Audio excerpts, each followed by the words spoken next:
Hello everybody, welcome back. Today is my 69th day as a beekeeper, and today I have good news and not as good news. I'm going to start with the good news. Ooh. Ah. Mmm.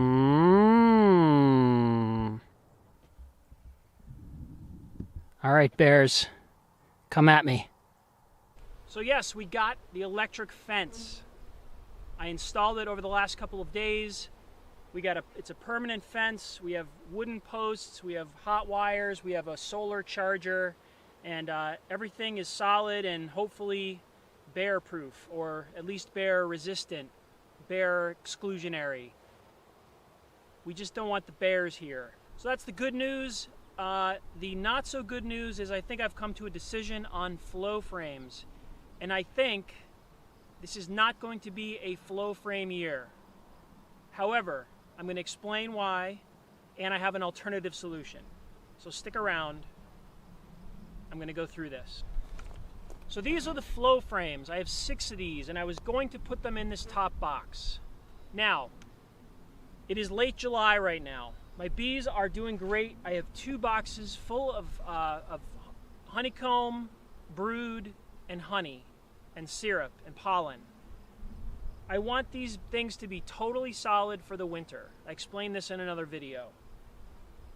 The idea is to get these things full for the bees and not touch them. That is the winter resting, nesting place for the bees. This was going to be flow frames, which go here, and I wanted the bees to then have the opportunity to fill these up, and then I was going to harvest some honey. The plan all along from the very beginning was to not use the flow frames over the winter. I have to take these in for the winter. So the reason I can't leave these on over the winter is because when you put the flow frames on, you have to put a queen excluder between the brood box and the flow hive. The queen excluder is a screen that the workers can get through to put honey in here, but the queen cannot get through because you do not want the queen laying eggs in your flow frames. Because when you go to harvest this, if it's full of brood, it's just going to be messy, and all that stuff's going to just get clogged, and it's going to kill bees, and it's just a bad thing. So you have to exclude the queen from your flow box. So think about the winter time. When the winter comes and all their honey's stored up here, the workers can get up there, but the queen can't. So if you did leave this on over the winter and it was full of honey, all the bees are going to cluster where the honey is. They're going to come up and they're going to cluster around the flow frames. The queen's going to get left behind. She can't come up to cluster. So I don't want to have the queen excluder in here during the winter time. I want the bees to stick with the queen and the queen to stick with the bees.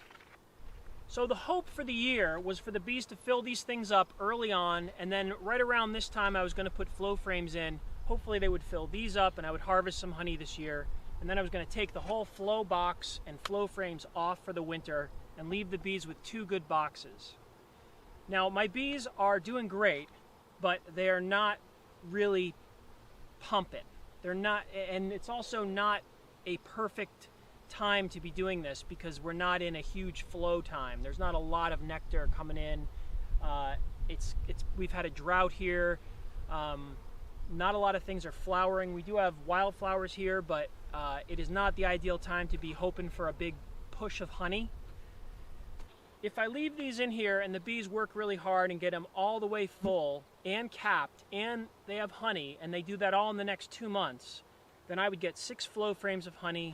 The bees would have 2 boxes for the winter. That is ideal situation, and it is not going to happen with these bees at this time of year with the drought we've been having. So that's ideal scenario number 1, which is not going to happen. So, scenario number 2 is I put the frames in.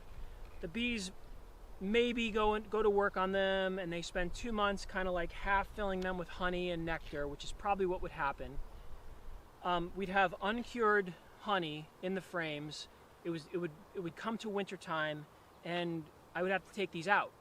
And that's a lose-lose. So I don't get any honey, they don't get any honey. I take all their honey and nectar away, and the honey nectar just goes to waste. So that's scenario number 2, not a good scenario for me or the bees. So option number 3 is an in-between option, and here's what it is. I got a medium super with 8 medium frames. So here's option number 3. We decide no flow frames. I put in a medium super with medium frames. They go to work on these frames over the next 2 months. It's only half height, so it's kind of like filling half of a box. They filled this one with comb in about a month. So this is about half of a box. So I'm thinking in the next 3 to 4 weeks they could fill this thing with comb. And also go ahead and start filling it with nectar, all they want. They can just fill this with nectar. I'm going to not even put a queen excluder on here, and I'm going to let them just fill it up with brood, nectar, whatever they want.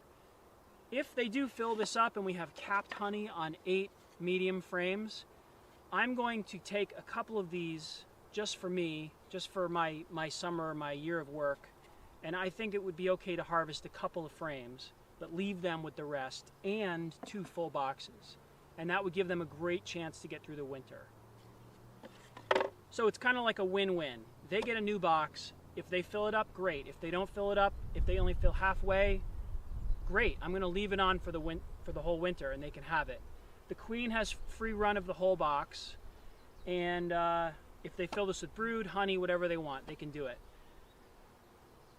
Now, this option also gives them a better chance of making it through winter time, which is what I want, because if these bees make it through the winter on their honey stores and they just survive the winter, I am going to attempt to split the hive early in the springtime.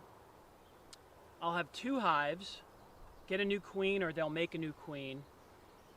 They'll already be way ahead on the comb because I'll have 2 full boxes of comb. I can put 1 box of comb here, 1 box of comb here, and then they'll be way ahead of where they were this year. I'll have 2 boxes, so hopefully they can get right to work filling up those new boxes with brood, with honey, and then I can try the flow frames next summer, and they'll just have a much better start than they did this year. There's not going to be any flow harvest this year. That's okay. So I don't feel too bad about it. I know you guys wanted to see it work. I want to see the flow frames, and they will come eventually. I wanted to see it, but I'm in this for the bees. I'm not in it for the honey. I want to learn how to be a beekeeper, and I'm learning every day, and it's going really well. And I'm not bummed about not using the flow frames this year.